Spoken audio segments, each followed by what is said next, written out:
Здорово, народ, с вами Кирилл Сакаст и добро пожаловать на канал Crypto Gamers. В этом видео поговорим про новую NFT-игру, которая называется Aure. Что интересно, в ней можно зарабатывать с минимальными вложениями. Заработки, конечно, будут зависеть пропорционально вашему скиллу и потраченному времени. И об этом будет текущее видео. А перед началом, по традиции, лайк, подписка, комментарий для продвижения контента. Ну а перед началом основного контента огромная просьба поддержать меня в номинации Best Content Creation 2022 на сайте Play to Earn. Это сайт, посвященный блокчейн-играм. Есть два СНГ канала. Первый это мой, второй канал CloudGeo. То есть нас поддержать, если я займу топовое место, соответственно, часть выигрыша я уделю на розыгрыши. Поэтому, друзья, поддержите. Что касается самого проекта, в него можно играть уже сейчас, зарабатывать. Я расскажу как раз таки, какие нужно будет сделать минимальные вложения, что для этого нужно, что купить. И расскажу как раз таки, какой профит вы с этого можете получить.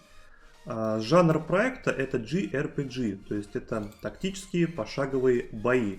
Один из моих любимых жанров, он самый такой сложный, ну лично на мой взгляд, да, но тут каждому свое. Единственная стилистика не совсем моя, она такая мультяшная, но графика очень приятная. Я жду на самом деле какой-то больше постапокалипсис по типу там Fallout, там первого, второго, да, что-то такое, но это все мечты.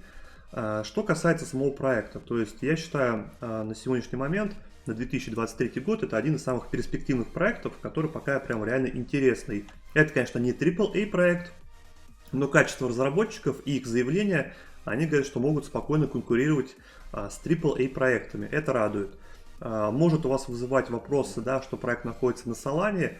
Сейчас Solana вызывает у всех большие вопросы, да, сможет ли она выстоять, рип, не рип.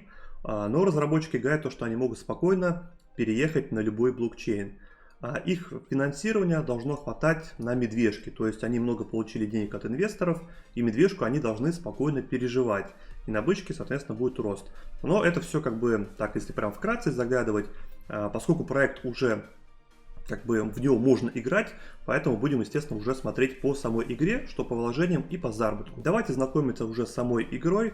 Буквально недавно было обновление, добавили здесь туториал, который позволит вам немножко познакомиться с механиками самого проекта, но адаптация в проекте максимально тяжелая. То есть эти пошаговые бои, они непростые. Из всех реально пошаговых боев, которые я видел, это, наверное, прям топ-1, потому что очень много механик, которые поначалу вызывают вопросы. Буквально вражеские персонажи ходят по несколько раз, а ты ходишь один, потом отлетаешь и не понимаешь, почему так. Но это, как я уже говорил, очень тяжелая адаптация. Есть, конечно, большое количество различных гайдов, но это все на англоязычную аудиторию. И в СНГ, к сожалению, материала довольно-таки мало. Что касается героев, то есть герои, которые доступные. У нас, получается, у меня есть NFT герои, нам минимально потребуется купить себе одного персонажа, то есть NFT-шного, и мы получим уже как раз-таки вход в проект. Об этом чуть позже. Если мы будем играть бесплатными персонажами, то есть у них все характеристики будут стабильны, то есть видите, по 40%. Если у нас есть NFT-шные персонажи, когда вы покупаете с маркета, вы, естественно, будете подбирать себе статы. Если будете производить через яйцо, инкубатор, эти параметры будут генерироваться рандомно. Вам может выпасть какой-то супер крутой, супер плохой и так далее. Но зарабатывать, я скажу, что можно, играя и бесплатными персонажами, но для того, чтобы войти в игру, вам потребуется один герой. Ну, естественно, об этом я все расскажу чуть позже. Сейчас немножко расскажу про механику и вообще, в принципе, про игру. Особо зацикливаться над геймплеем мы не будем, потому что для этого нужно будет отдельные ролики. Просто вкратце расскажу то, что есть всякие обилки, есть их моностоимости, характеристики, там, скорости и так далее. И когда мы будем побеждать, у нас есть два вида токенов. Это за бесплатных героев и за NFT-шных героев. Можем миксовать как угодно, получать различные токены. Они в конце будут конвертироваться уже в сам токен проекта. Если перейдем сейчас еще в Nexus, есть, точнее не есть, это будет еще потом отдельно какие-то приключения, но они пока недоступны. То есть это будет контент, который будет когда-то позже. То есть мы можем здесь играть за какого-то котенка, то есть видите, бежим по Nexus, тут есть инкубатор и так далее. То есть это просто, я так понимаю, что будет в дальнейшем. То есть мы бежим как в каком-то там аниме, то есть руки назад и побежали. но это не боевка, то есть это просто я показываю вам то, что будет еще в проекте. Давайте уже посмотрим, как выглядит сама боевка, и буду рассказывать по ходу игры. Скажу сразу то, что боевку я записал заранее, потому что комментировать то, что происходит в игре, и при этом еще пытаться победить, это прям крайне тяжело, поэтому сделал как раз таки специально подготовил видео. Записал вот такой вот бой, друзья, как вы можете видеть, то есть я буду тут немножко так мышкой водить, само будет в игре что-то происходить, естественно, буду попутно пытаться это комментировать. То есть у нас бои, что вы понимали, это 3 на 3, то есть мы выбираем 3 персонажей, они делятся у нас на разные там вариации стратегии, есть персонажи, которые ориентированы больше на урон, есть которые там на танковые, контрольные, подхиливающие, там саппорты и так далее. Дальше у нас сверху есть самая непонятная штука в игре, это шкала хода. То есть ход здесь будет делиться, то есть мы можем, у нас несколько будет действий. Первое это переместиться по карте, расстояние будет идти, вот показано расстояние, в зависимости от скорости вашего персонажа. После того, как мы походили, мы можем сделать атаку, либо использовать навык. Навыки будут тратить ману, то есть мана находится, вот идет полоска жизней, и слева видите там 3-4, это количество маны, которое получил наш персонаж. Обилки 4, есть, естественно, ультимативная способность, есть всякие там саппортящие и так далее. Плюс каждый герой еще обладает всякими там разными пассивками. Допустим, вот эта рыбка, то есть эта рыбка, что вы понимали, она каждую 4-ю атаку, она будет уворачиваться пассивно. То есть 3 атаки провели, 4-я она уклонилась.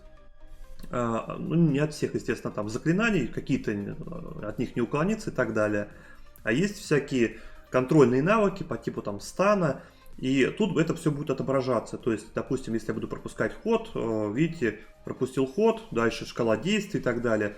То есть нужно понимать каждое вот это использование атаки, использование хода, как далеко мы походили, это все будет отображаться в этой шкале.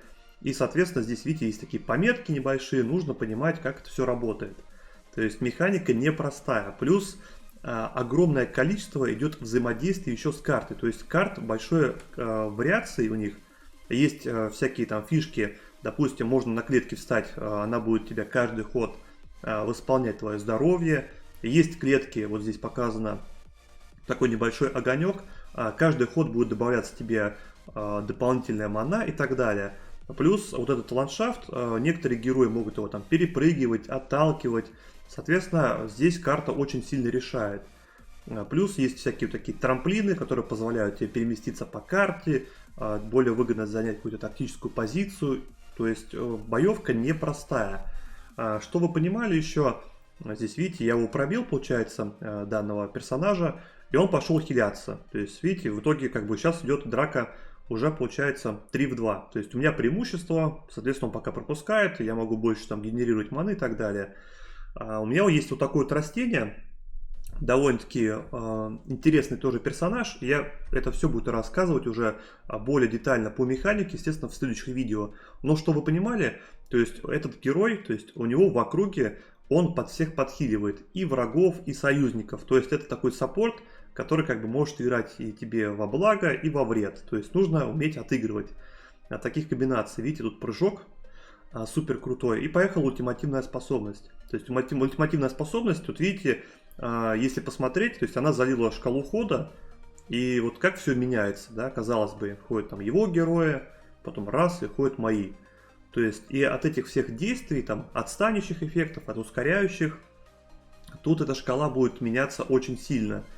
Тут не так, как бывает там во всяких пошаговых боях, то есть ты походил ход и все, ты понимаешь, что этот герой ходит первый, второй, третий и так далее. Тут в бою это очень сильно меняется, то есть нужно от этого уметь отыгрывать. Плюс элементы усиления там всякие атаки, то есть мы нашу ману можем тратить не только на использование навыков, но если будем еще зажимать кнопку Shift, мы можем усилить одно из любых умений. То есть там усилить атаку, она будет чуть сильнее, в итоге это может там позволить нам добить персонажа и так далее. Расскажу так немножко еще по героям. То есть у каждого героя тут есть магическая атака, физическая атака. Соответственно, у героев есть физическое сопротивление, магическое сопротивление.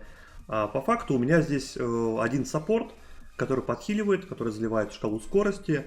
есть магический урон в виде рыбки, причем у нее урон крайне большой. Есть еще такой файтер, как Кот. Кот это физический дамагер, у него очень прикольная пассивка, то есть он с каждой своей базовой атаки увеличивает количество атак. То есть первая тычка он бьет один раз, со второго удара он бьет уже 2 раза, с третьего 3 и так далее. То есть как бы там урон не стопроцентный, но как бы на дистанции, если бой затягивается, потом эти тычки будут очень сильные. Поэтому я взял здесь саппорта. Сейчас получилось так, то, что у него есть такой тираннозавр, не помню, как он называется, да, динозаврик. То есть этот динозавр очень сильно контролит. То есть это танк, который контролирует вокруг себя определенный радиус, он может выталкивать любых персонажей, когда ходит, и он очень часто станет. То есть у него такой прям какой-то терпильный билд. Я пока, честно говоря, особо не видел этих персонажей, чтобы использовали в такой синергии. Но как есть, то есть кто-то что-то экспериментирует. По итогу я уже убил одного из его персонажей.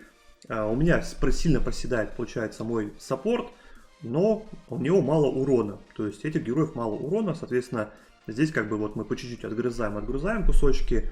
А я уже понимаю то, что здесь победа, ну не 100%, но как минимум очень большая. Потому что у нас преимущество по одному персонажу. Соответственно, хп довольно-таки много. Кот настакал атаку, вот он пытается меня контролить, там подстанивает. Но в итоге что он? Да, он станет одного героя, второго. И как бы урон сплитается, и никого он не может пробить. То есть фишка в том, что вот он тоже подхиливается, но урона у него не хватает. Что касается по времени боев, да, то есть тут бои довольно-таки длинные. Минимальная, наверное, это 5 минут, то есть меньше вряд ли получится. Зачастую тут многое зависит от понимания еще соперников, да, то есть вот я, допустим, убил его персонажа, то есть он уже, ну, почти проиграл, но он играет до последнего. Вот некоторые пытаются играть до талого, тратят свое время, мое время, но в итоге как есть, то есть от этого бои становятся дольше. Поэтому примерно это 5, 10, 15 минут, то есть 5-15. Тут уже будет зависеть от сетапов. Некоторые играются быстрее, потому что у вас больше просто будет урона, то есть можно брать сетапы, да, под быстрый какой-то матчап, можно брать под более там затяжные, по типу там танков, саппортов. Тут, конечно, уже будет каждый решать сам. В принципе, вот такая вот боевка, то есть он пока затягивает, да, но как видите, то есть 3 в 1 остается, понятно, что шансов у него вообще никаких нет, но он играет. То есть я нажимаю тут ультимативную, просто атакую, вот видите, кот бьет раз, два, три, там уже целая куча атак. Как бы, и в итоге вот, рано или поздно мой соперник поймет то, что он тут проиграл. И по факту вот бой уже получается 9 минут там с небольшим. Хотя победили мы по факту на 5-й. Но ждем, да, как назло.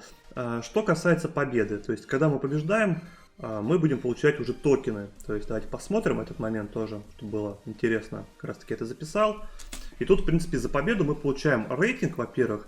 Сейчас от рейтинга с последним обновлением дают больше этих токенов. То есть токены тут будут делиться на два вида. Это за NFT-шных героев и за бесплатных. Ну и давайте разберем самое интересное. Это какие вложения нужно сделать будет в проекте и какие с этого выхлопы. Как вы видели, я получил сейчас токены Токи. Это за не NFT-шных героев.